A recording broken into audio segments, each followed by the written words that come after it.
네, 안녕하세요 여러분. 신명나는 신명진입니다. 오늘은 정동 히어로즈 브이로그 3화 역사편 제국에서 민국으로 라는 주제를 가지고 여러분들을 이렇게 찾아뵙게 되었습니다. 오늘은 또 이렇게 서울을 걷다의 강사님이신 김교동 선생님을 모셔봤습니다. 네, 안녕하세요. 예, 안녕하세요. 여러분들 이렇게 유서 깊은 정동 로타리에서 만나 뵙게 되어 참 반갑습니다. 정동은 그 19세기 말 격동의 시기 대한제국이 탄생하고 또 소멸하는 그러한 그 아주 여러 역사를 갖고 있는 원 공간이기도 합니다. 또 일제 식민지 치하에서 자유와 독립을 위해서 있었던 그 3.1운동, 그 3.1운동의 현장이기도 하고요. 또 독립 후에 우리나라 정부가 건국될 때 여기에서 미소 공의가 열렸던 그런 역사 깊은 장소이기도 합니다. 또한 근대화 시절에 뿐만 아니라 우리나라 그 민주화의 하나의 그 진원지이기도 하죠. 1960년 4.19 혁명, 그리고 1987년 60민주항쟁운동의 진원지가 바로 이 정동입니다. 아무튼 이 정동은 우리나라의 자유와 평등, 인권과 정의의 민주주의적 가치가 잉태된 그런 유서 깊은 곳입니다. 여러분들 정동 함께 가보시죠. 네, 가봅시다. 네, 저희는 지금 배재 빌딩 밑에 와 있는데요.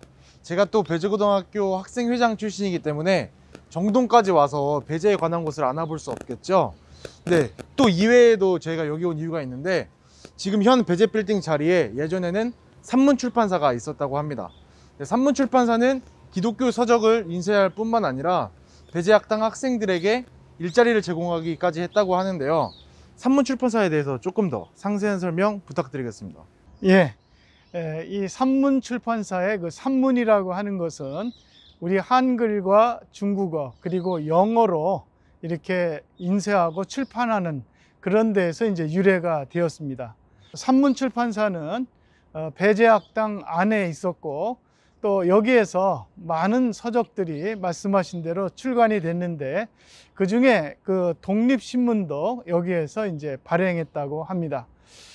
뿐만 아니라 그 주한 애국인들을 위해서 더 코리안 레포지토리라고 하는 한국의 보고라고 하는 이러한 잡지를 또한 간행을 했기도 했습니다.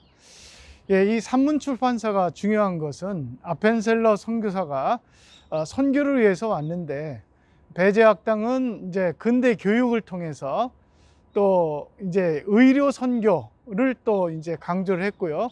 이어서 문서 선교의 차원에서 굉장히 중요한 의미를 갖는다고 볼 수가 있습니다. 그래서 책이라고 하는 것은 시간 공간 제약을 좀 벗어나서 많은 사람에게 영향을 끼칠 수 있기 때문에 선교의 중요한 매체로 생각을 했던 거죠. 말씀하신 대로 이 산문출판사에는 배재학당의 그 학생들이 일을 하던 그러한 곳이기도 합니다. 특별히 이 학비가 좀 부족해서 어려움을 겪는 학생들이 아르바이트로 일을 했다고 하는데요. 그 중에 대표적으로 주시경 선생님을 들 수가 있습니다. 이 주시경 선생님은 한글학자로 아주 나중에 유명하고 대성을 하셨는데, 이곳에서 활판과 조판 그리고 여러 일을 하면서 한글이 얼마나 우수하고 아름다운지를 깨달아서 그 이후에 한글학자가 되셨다는 이러한 유래가 있습니다. 아무튼 그 문서선교의 요람이라고 할 수 있는 이 산문출판사가 현재는 그냥 터로만 남아있지만 또 굉장히 중요한 역사적인 유적지라고 볼 수가 있겠습니다. 제가 또 배재학당 선배님 중에 주시경 선생님을 가장 존경하는데요. 또 실제로 산문출판사에서 일을 하셨다고 하니까 굉장히 뜻깊게 다가왔던 것 같습니다. 예. 네, 그렇다면 또 이제 다음 장소로 이동해 보도록 하겠습니다. 네, 저희는 지금 산문출판사 터에 이어서 정동제일교회로 나와 있는데요.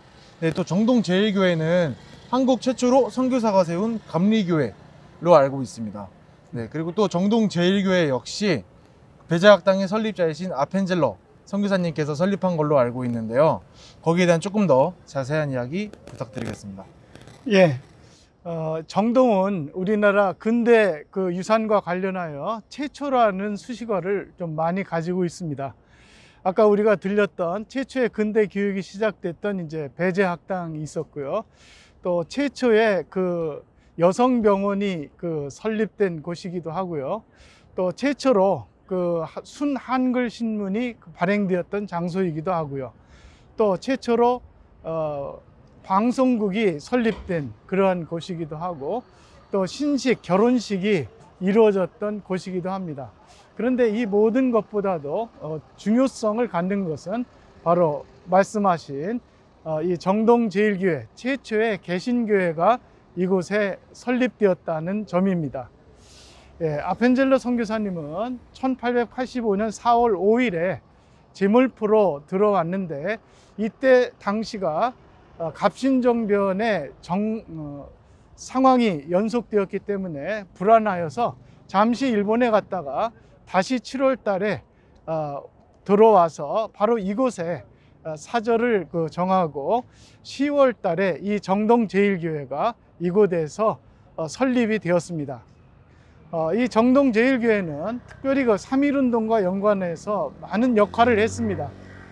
3.1운동 때 준비를 위해서 많은 분들이 모임을 가졌던 곳이고, 특별히 이필주 담임 목사님과 박동환 전도사님은 민족대표 33인으로 활약을 하셨고, 또 많은 성도들이 3.1운동에 참여해서 그런 이유로 일제에 많은 그 탄압을 받았던 곳이기도 합니다.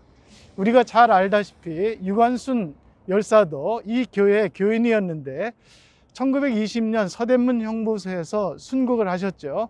그 장례 예배가 열렸던 곳이 바로 이 정동제일교회입니다. 또 우리나라 초대 대통령 이승만 대통령이 장로로서 봉사했던 곳이기도 하고요. 또 서재필 박사가 이 정동제일교회 청년회를 중심으로 협성회를 만들었고, 이 협성회가 독립활동을 하는데 독립협회에 아주 중요한 역할을 했습니다. 아주 유서 깊은 정동제일교회입니다. 네, 정말 가슴이 웅장해지는 교회인 것 같습니다.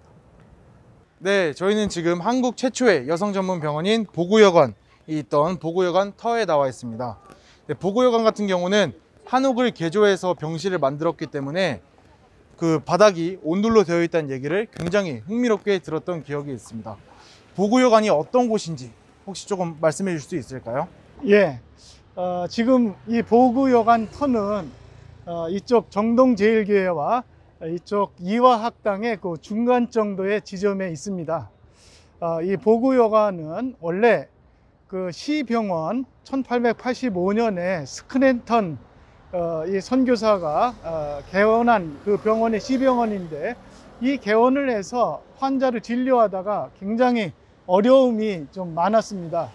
그 중에 특별히 남자 의사가 여성을 이렇게 진찰하고 치료한다는 게 많은 제약이 있었습니다. 남녀의 엄격한 구별 이 풍습 때문이죠. 그래서 스크랜턴 의사가 여의사를 초빙해서 이렇게 개설한 것이 보구여관이고, 1897년에 이 병원이 개설이 됐습니다. 보구여관이라고 하는 말은 여성들을 잘 보호하고 치료한다는 그러한 그 의미를 갖고 있는데, 이 이름은 명성황후가 하사한 이름이라고 합니다. 예, 이 보구여관에서 동대문 분원을 나중에 개원을 했고요. 그리고 그곳과 이제 통합이 되었습니다. 이 보구여관이 나중에는 우리나라 의사를 양성하는, 그리하여 최초의 여자 의사 박에스더를 배출한 곳이기도 합니다. 또 하나 중요한 것은 우리나라 간호원 양성학교가 처음으로 이곳에서 개설이 되어서 우리나라 정식 간호원 2명이 배출된 그러한 장소이기도 합니다. 예, 보구여관은 특히 여성들을 위해서 우리나라에 세워진 최초의 병원이라는 데 의의가 있습니다. 네, 이제 그렇다면 다음 장소로 한번 이동을 해보도록 하겠습니다. 네, 저희는 오늘 여정의 마지막 장소인 손탁호텔터에 나와 있습니다. 정동에 대한제국 시절에 다양한 이제 공사관들이 들어오기 시작하면서 각국의 인사들이 굉장히 많았는데 그때 또 이제 굉장히 한국과 이런 친교가 많았다고 했습니다. 그럼 이제 손탁호텔은 과연 그곳에서 어떤 역할을 했는지 말씀해 주실 수 있을까요? 예, 이 손탁은 그 러시아 공사 웨베르의 처형이었습니다.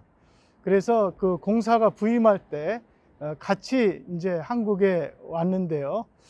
이분은 원래 그 프랑스 알자스 로렌 지역의 그 출신인데 이곳이 그 프랑스와 독일의 그 국경 지역입니다. 그리고 이제 국적은 그 독일인이었죠. 그렇기 때문에 그 아주 언어에 능통을 했습니다. 불어, 독일어, 러시아어 뿐만 아니라 우리 한글도 굉장히 능통해서 대한제국의 그 외교의 중심 인물이 되었던 그러한 분이죠.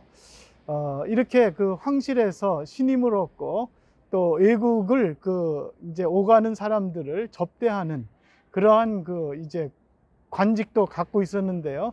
그러면서 바로 이 앞에 캐나다 대사관 터 자리에 고종 황제가 집을 하사를 했고 거기에 많은 사람들이 이렇게 그 교류를 하게 되었습니다. 그러면서 1902년에 바로 이곳에 그 손탁 호텔이라고 하는 것을 개원을 했는데요. 이 손탁 호텔은 황실의 프라이빗 호텔로서 말하자면 그 황실에 오고 가는 귀한 분들을 예약받아서 투숙했던 그러한 곳인데요. 2층이 이제 그런 용도로 사용됐고 1층은 일반 사람들도 수용을 해서 이렇게 그 연회를 베풀기도 하고 또 이곳에는 넓은 정원과 또 바도 있었고 그 당구장까지도 갖추었다고 합니다. 그래서 그 많은 사람들이 이렇게 교류하면서 사교를 하는 그러한 그 장소이었죠. 손탁은 1909년에 이제 고향으로 돌아가게 되는데 이때 이 호텔에서 아주 성대한 환송식이 열렸다고 합니다. 이 손탁 호텔은 나중에 팔레 호텔에게 운영권을 넘겼는데요. 그 이후에 운영이 잘 안 돼서 1917년 이화학당에서 이것을 매입을 했고 학생들의 기숙사로 사용을 했습니다. 1922년에 그 4대 이화학당의 당장이었던 그 프라이 그 교수를 그 기념하는 프라이 홀로 이렇게 그 건축이 되어서 오랫동안 그 역할을 했는데요. 1975년에 이곳에 대화재가 일어나서 나중에 지금과 같은 이화 박물관이 이 손탁 호텔 터 위에 그 지어졌습니다. 아무튼 손탁 호텔은 그 당시에 1급 호텔의 역할을 하면서 우리나라 외교의 아주 중심을 이루었던 그런 곳입니다. 또 특기할 만한 것 하나가 있는데요. 요 바로 맞은편에 그 중명전이 있는데 그 중명전은 1905년 울사늑약이 체결된 장소인데 이 늑약을 체결하는 주도적인 인물이 이토 히로부미죠.